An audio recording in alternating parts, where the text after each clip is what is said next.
todos, hermanos y Shalom, shalom.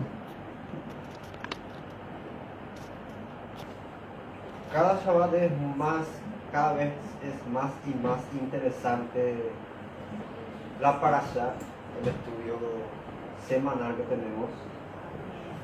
Y es mucho más profundo y va mucho más allá. Cada año, la misma parashá tiene una esencia distinta, un significado distinto, porque es muy amplio. Vimos esta parashá, significa contribución, que lleva por título generaliza. Toda esta parashá, que son como 3 capítulos de Shemot. Quería añadir un poco más una opinión mía desde mi punto de vista, mi perspectiva, como dice el que sabe hablar. Todo tiene un propósito. La contribución, Yahweh, Él es justo, perfecto. Él hace ni más ni menos. Él sabe lo que hace. Todo prepara para su tiempo. Todo tiene un propósito. Cuando habló a Abraham en ese entonces y no es que le invitó, le dijo para que salga, tampoco le obligó, le dio una orden: date al lugar en donde yo te voy a mostrar. Y ya tenía su propósito, tenía el plan ya preparado, perfecto. Este señor no podía tener hijos junto con su señora, ya eran ancianos, hasta que después, mediante la promesa, llegó su hijo. Nacieron 2 naciones distintas. Todo tiene su propósito. Y ahí en su promesa, él le dijo que le iba a dar un hijo. Ese hijo iba a ser una gran nación, pero no antes así, que primero, y los descendientes de él iban a ir como esclavos, iban a estar oprimidos, iban a ser oprimidos, y de ahí iban a salir una gran nación. ¿Es así o no? Iban a salir una gran nación. Bueno, vamos a hacer un análisis rápido de qué compone la nación. Una nación, por ejemplo, ¿a qué se dedicaba Abraham? ¿Quién sabe a qué se dedicaba inicialmente? Él, junto con sus siervos, eran pastores de rebaños. Así nos dice que eran pastores. Ahí nos dice que eran orfebres, que eran carpinteros, que eran alfareros, eran pastores. Imagínate ahora Paraguay. Un ejemplo. Paraguay es rico en tierra y la tierra produce muchas plantas. Obviamente también puede acumular una gran masa de animales, y así puede producir obviamente mucho ganado. Pero en este caso, la nación paraguaya se decidió solamente a la plantación. Seremos todos agricultores. ¿De qué otra cosa vamos a vivir? De plantas, solamente de plantas. No, entonces, ¿qué pasó en este caso? Se fueron como esclavos para aprender, intercambiar costumbres, ideas, tradiciones, trabajos, y pueda enriquecer el conocimiento, ampliar su conocimiento en tradiciones, en trabajos, en costumbres. Uno aprendió a costurar, simplemente una costura normal. Otro hizo una costura muy fina, que lastimosamente en la otra traducción, cuando en la traducción original se refiere a piel fina, este creyó que significaba una piel fina, delgada o pequeña. Entonces hizo un comparativo con el tejón. Seguramente que pensó que era un animal pequeño. Por eso dijo, mira, fina, vamos a hacer un comparativo con tejón. No, fina significa de alta gama, el más lindo, el más bien cuidado, el mejor curtido, el mejor de todo tus cosechas, tus trabajos, de tu costura o lo que sea.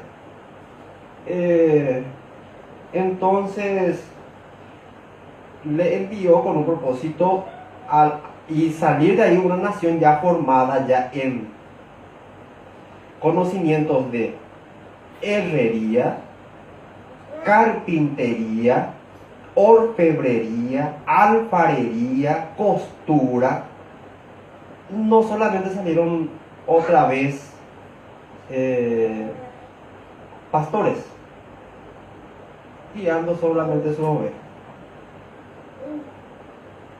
porque de un pastor también puede producir un mercader, que puede ser un cambio de trueque, se va a cambiar y ya está, rápido, fácil. Entonces ellos salieron con todo ese conocimiento, y no solamente con eso, había otro gran propósito. No van a salir de ahí con la mano vacía. Cada uno van a pedirle a su vecino, a su patrón, que le den a ellos despojos, que le den oro, tela, hilo, pintura, todo lo valioso que van a estar utilizando. Entonces, ya de ahí saliendo, una vez que comenzó a formarse la nación, porque la nación ya estaba hecha, comenzó a dar leyes, instrucciones, como dimos anteriormente, ¿verdad? En otra parasha, estatutos, ¿verdad? Le dio a cada uno su estatuto. Ahora esta vez una nación no puede no contribuir, tiene que contribuir para que pueda fortalecerse. Cada uno comenzó a dar su parte, lo mejor de sus ofrendas. Podemos ver y leer, hay varias palabras que no se le introducen a nuestra Biblia tradicional, como por ejemplo en este caso, cuando comienzo yo a leer y digo en el capítulo 25, versículo 3 y pasando al 4, dice: esta es la ofrenda que tomaréis de ellos: oro, plata, bronce, oro, plata, cobre. Después pasa, dice azul, púrpura, carmesí. ¿Pero qué es? ¿Es un oro azul? ¿Es una plata azul? No. Ahí te deja con la necesidad de saber qué es lo que es azul. Sin embargo, si seguimos averiguando, y dice en el otro: hilo azul, hilo púrpura, hilo carmesí. A medias te informa. Es interesante, te da la noticia, pero a medias. Te da toda la noticia veraz. Quiero hacer a todo lo que estoy leyendo alusión a la imagen que tenemos acá de fondo. Como decía, todo tiene su propósito, su objetivo. Leímos que la contribución es bastante importante, entonces él nos obligó, él dijo que quiero que me den de todo corazón, porque hay necesidad, se veía que había necesidad. Entonces, como vemos, más adelante, esto que él pide que alguien pueda donar o dar de todo corazón oro, como podemos ver, Y después dice pieles, también telas, lino fino. Fino se refiere no a que es bien fino la tela y es fresquito, no. Lino fino, yo puedo decir lino, es una tela común, pero fino quiere decir la tela más linda, alta gama, el más caro, el más bien hecho. Es así más o menos, no más.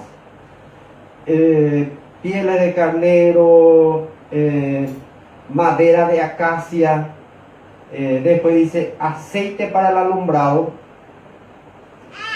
especias para el aceite de la unción y para el incienso aromático. Después pide piedra, etcétera, etcétera. Bueno, ¿qué tiene que ver esta hermosa flor? Creo que usando términos como por ejemplo el significado científico de esta flor o el nombre, creo que es comunis, algo así. Es una flor muy común. Es simple, es sencillo. Esta flor es la flor de almendro. Almendro, que tiene que ver con lo que estoy otra vez diciendo. Está hablando más adelante acerca de la menorá, el candelabro de oro. El candelabro de oro hace un comparativo de cómo va a ser el diseño. Este diseño quiere que sea como una flor de almendro. ¿Cuál es la diferencia de otras flores junto con este? Esta flor es el primero que florece cuando llega la primavera. Antes, inclusive antes de sus propias hojas, es el primero florece. Y después salen las hojas. Él se apura luego para florecer. Él está atento. Dice que esa flor, les voy a leer. Dice que esa flor se le conoce como vigilante. Él está vigilando para cuando llegue la primavera. Y es muy interesante porque justamente ese candelabro, el candelabro que tiene siete ramas, tiene que ser justamente la tipo flor de almendro. Hojas blancas y aserradas, flores blancas o rosadas. El almendro es el primero en dar flores en primavera, las cuales brotan antes que las hojas. Su semilla y su fruto es la almendra. Escuchen esto, porque acá también pide en el capítulo 25, en el versículo 6, dice aceite para el alumbrado. El almendro, del almendro amargo se extrae aceite. Se extrae aceite para alumbrado y usos medicinales. Y la dulce es un elemento tradicional de la gastronomía. En hebreo, el nombre de este es, a ver, tenganme paciencia.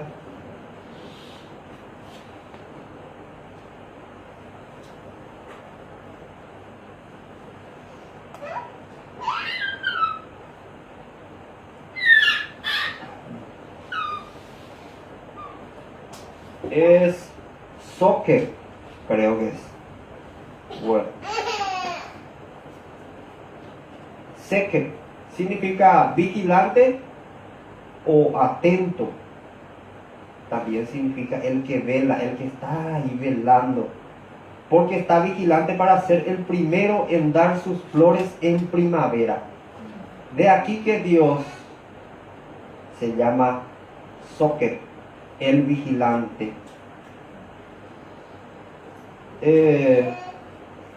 ¿Quién puede leer? O sea, que les voy a leer en Jeremías, hablan conmigo. Vamos a leer esa parte interesante, porque quiero resaltar nomás esa parte. Creo que el año pasado estuvimos hablando justamente del candelabro o la menorá. El año pasado. También de esta para allá. Y estuvimos hablando acerca de cómo sería elaborado aquel entonces, cómo sería elaborado la menorá, que sería labrado con martillo, y que cada uno significaba los 7 días de la semana. Vamos a leer en Jeremías capítulo 1.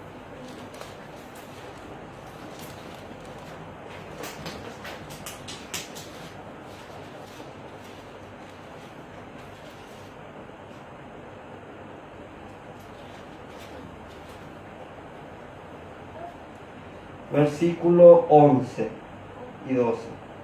La palabra de Yahweh vino a mí preguntando: Jeremías, ¿qué es lo que ves? Yo respondí: yo veo una rama de almendro. Shaket significa en hebreo. Entonces Yahweh me dijo: tú has visto bien, porque yo estoy vigilando. Shoket significa para cumplir mi palabra. Ay, qué lindo, ¿verdad? Ahora, cada día de la semana debemos de estar vigilando atentamente, así como esa florcita está atento, vigilando en ser el primero a llegar en la primavera y dar lo mejor de él. No da primero su hoja, él da su flor y después del resto viene su hoja. Qué lindo, ¿verdad? Solamente hablando un poco más y analizando un poquitito más de lo lindo, de lo bello que es cada significado, la esencia que tiene, analizar bien por partes, detenidamente, la palabra del Eterno, la Torah. Tanto así que si analizamos por partes, esta parasha no va a bastar solamente un día, sino que serían 1, 2 o 3 o quién sabe cuántos días más para hablar y analizar solamente una parasha, inclusive solamente un capítulo.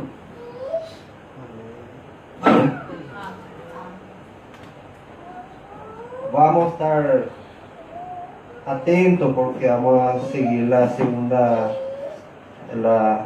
parte. Vamos a dar continuidad al relato de el libro de Melquisedec, y como habíamos leído el sábado pasado,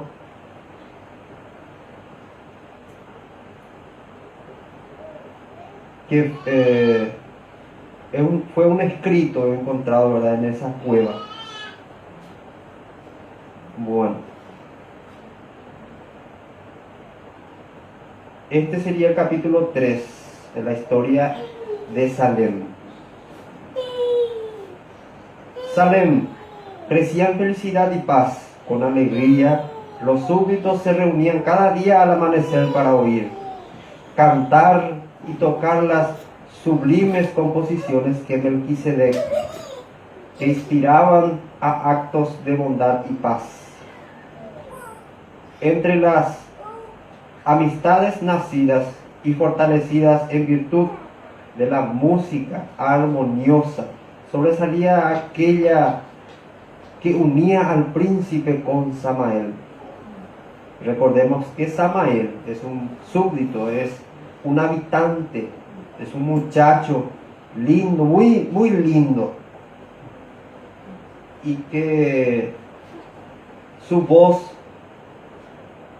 y las canciones que hacía tenía similitud con el príncipe. Desde que había comenzado a vivir en la mansión del monte, Samael se había convertido en su compañero constante. Juntos pasaban largas horas meditando sobre las leyes del pergamino. Con admiración el súbdito honrado veía al hijo de Adonías transformar aquellas leyes en lindas canciones. Las dulces melodías nacían de sus labios como el perfume de una flor.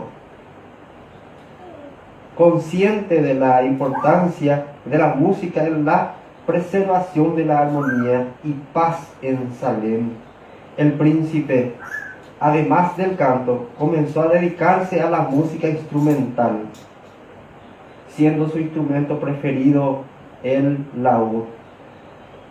El laúd es un instrumento similar a la guitarra, más chico, tiene más cuerdas, dependiendo del fabricante. Tiene varios diseños, así también evolucionó el diseño desde la antigüedad, desde su primera fabricación hasta hoy en día. Era por medio de ese instrumento que conseguía expresar con mayor perfección la riqueza de su alma. De los 6 años de prueba, 5 finalmente pasaron. Adonías, feliz de ver que hasta entonces todos los habitantes de Salem habían permanecido leales a los principios contenidos en el pergamino, los convocó a un banquete en el cual haría importantes revelaciones. Habiendo tomado sus lugares delante del trono, los súbditos con alegría unieron las voces entonando los cánticos de la paz, siendo regidos por Samael. Después de oírlos, el rey, emocionado, se dirigió a su hijo abrazándolo en medio de los aplausos de la multitud agradecida. Todos reconocían que la paz y alegría en Salem eran en gran medida debidas al amor y dedicación del amado príncipe, que era el autor de aquellas dulces canciones. En aquel momento, el reconocimiento y gratitud, Adonías reveló sus planes mantenidos hasta entonces en secreto.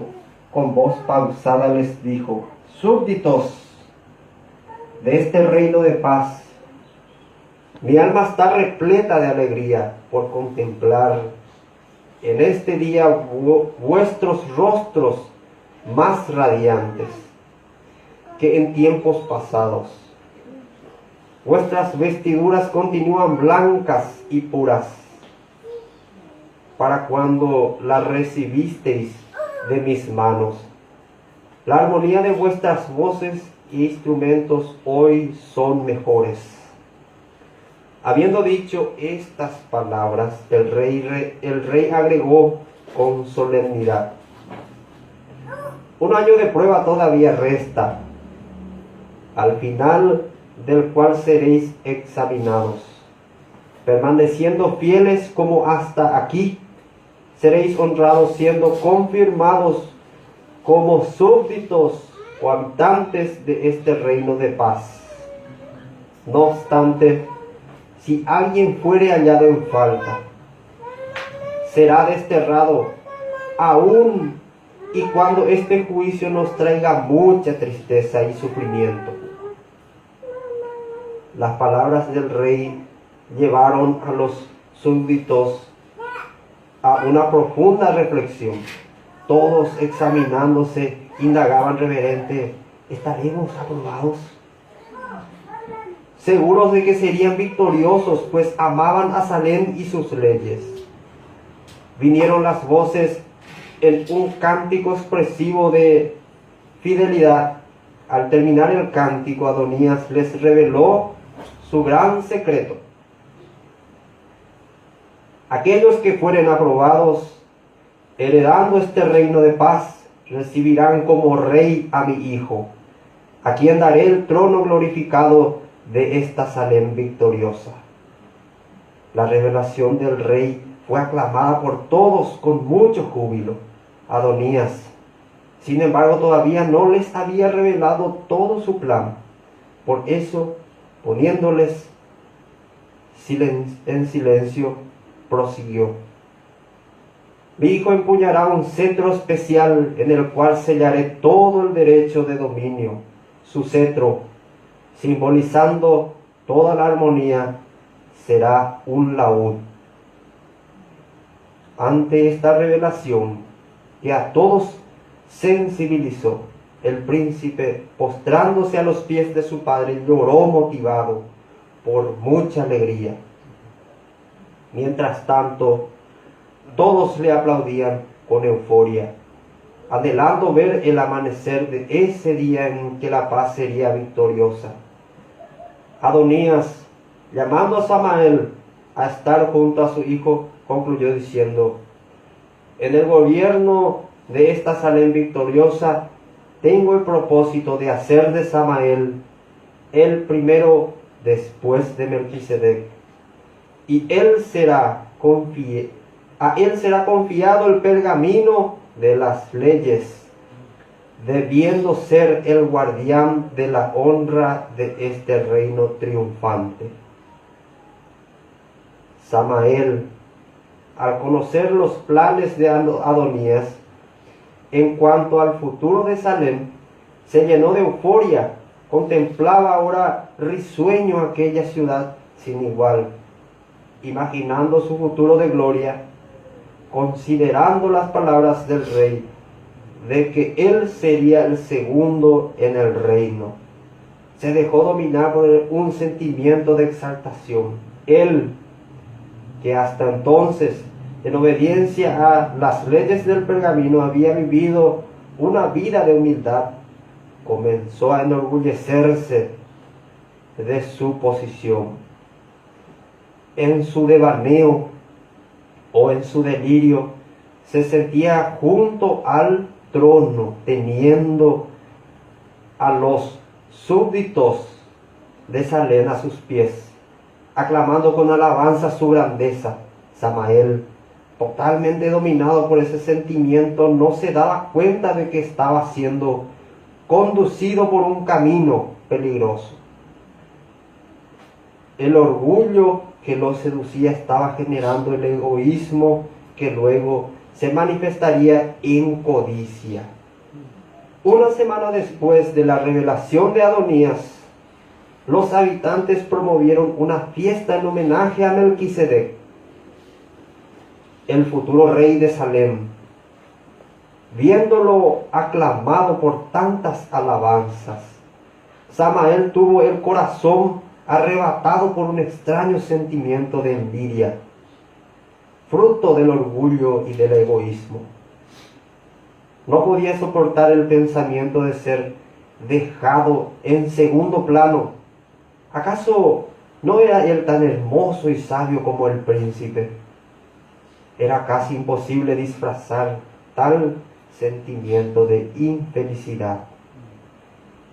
En tiempos pasados, Samael encontraba indescriptible placer en los momentos en que, al lado del príncipe, recitaba las leyes contenidas en el pergamino, que era transformada en lindas canciones.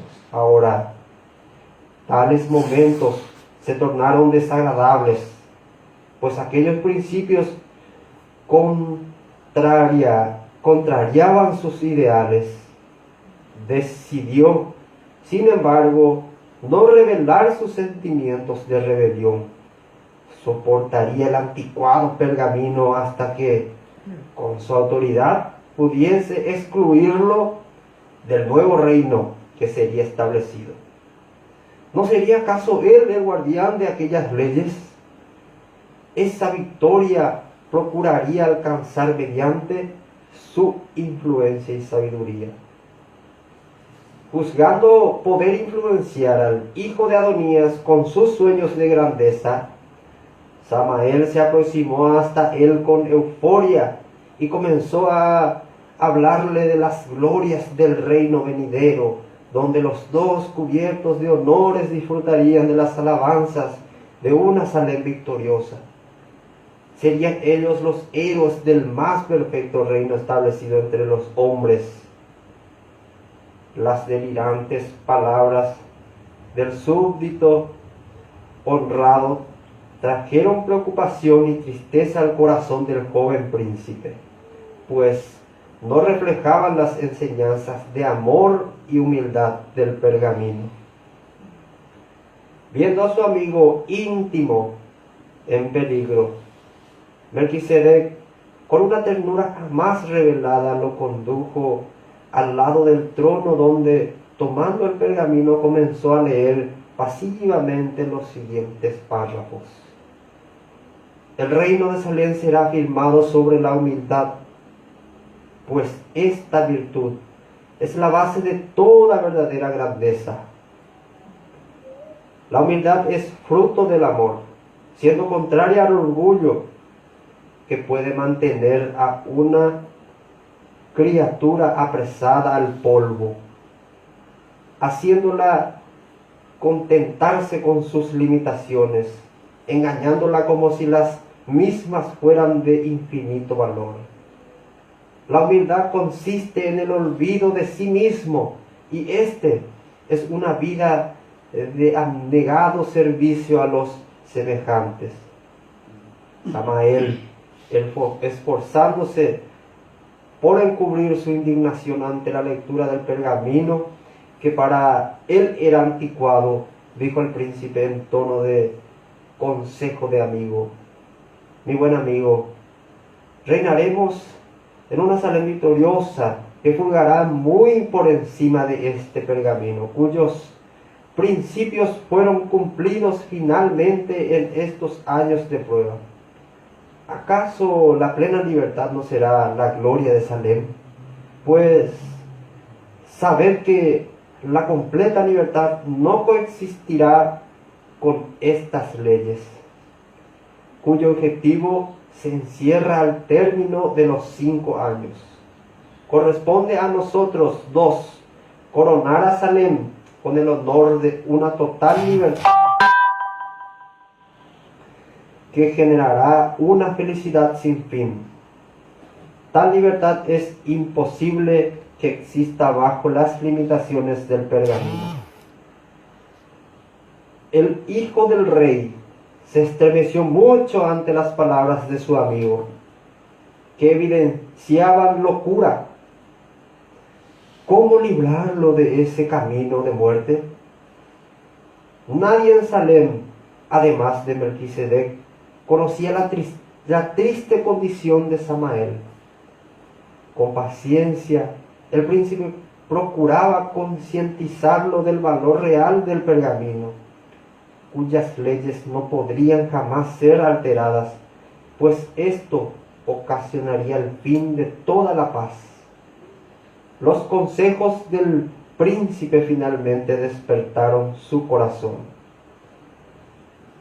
Meditando en sus palabras, se concientizó de estar siguiendo por un camino engañoso, al ver en los ojos de aquel a quien tanto amaba las lágrimas del arrepentimiento. El hijo de Adonías se alegró con su victoria sobre el orgullo y el egoísmo. Los días que siguieron a la liberación fueron llenos de realizaciones. El príncipe se mostraba aún más amigo, dispuesto a dar todo de sí mismo, de modo que su compañero pudiese proseguir triunfante en el camino a la humildad. En aquellos días de júbilo fue dado a él el honor de conocer el cetro que estaba siendo moldeado. En un momento de descuido, Samael, que había vuelto a disfrutar de paz en el espíritu, permitió que su corazón nuevamente estuviera poseído por un sentimiento de grandeza que hizo desencadenar una nueva tormenta en su alma. Ese sentimiento, mezcla de orgullo y codicia, le sobrevino en el momento en que el príncipe le mostraba el laúd dorado, en el cual estaba siendo impreso el sello de todo el dominio de Salem. Hermoso relato que yo jamás esperé, o quizá nadie jamás esperó haber escuchado, porque como habíamos hablado el sábado pasado, solamente conocemos una parte, una pequeña parte de Salem, que es una ciudad de paz, donde las armas son intercambiadas por instrumentos. Gracias al Eterno tenemos la oportunidad de conocer. Bueno, Shabbat Shalom a todos, hermanos. Amén. Shabbat Shalom.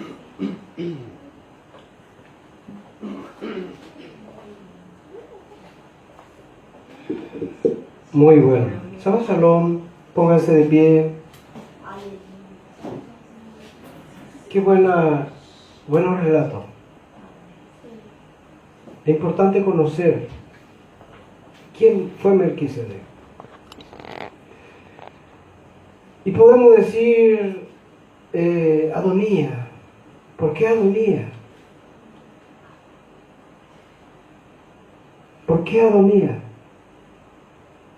Fue el padre de Melquisedec, aparece así.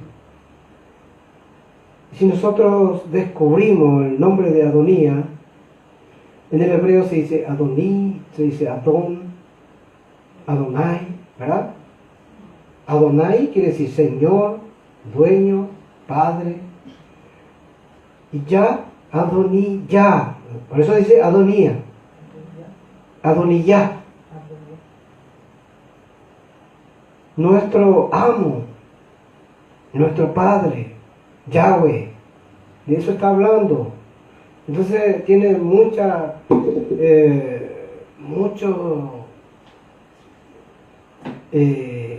forma de entender y de apreciar.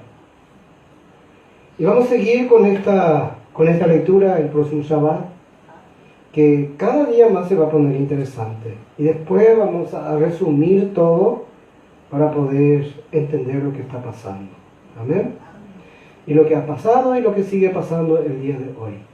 Todo lo que fueron escritos antes son para nuestra enseñanza hoy. Padre de amor, Padre de misericordia, te damos la gracia en este momento. Te damos la gracia por tus hijos. Te damos la gracia por estos oyentes. Te damos la gracia por esta oportunidad que tú nos das. Por esta palabra que ha sido revelada, Padre, que ha sido guardada, Padre, en utensilio de barro, estos pergaminos que han sido guardados para nosotros, tus santos siervos, hijos tuyos que se han ocupado de guardarlo, de poder, Padre Celestial, revelarlos en este tiempo postrero. Gracias por eso, Abacados. Bendiga las ofrendas, bendiga los diezmos de mis hermanos, la contribución que ellos trajeron hoy en tu presencia, tú puedas estar bendiciendo, bendiciendo su trabajo y haya prosperidad en sus hogares. Te pido, Padre, bendición sobre todos nuestros oyentes, sobre cada uno de ellos, te pido, en el nombre de tu amado Hijo Yeshua Mashiach. Padre, que hoy tengamos un verdadero Shabbat, un verdadero descanso en esta tarde, en el nombre de tu amado Hijo Yeshua Mashiach.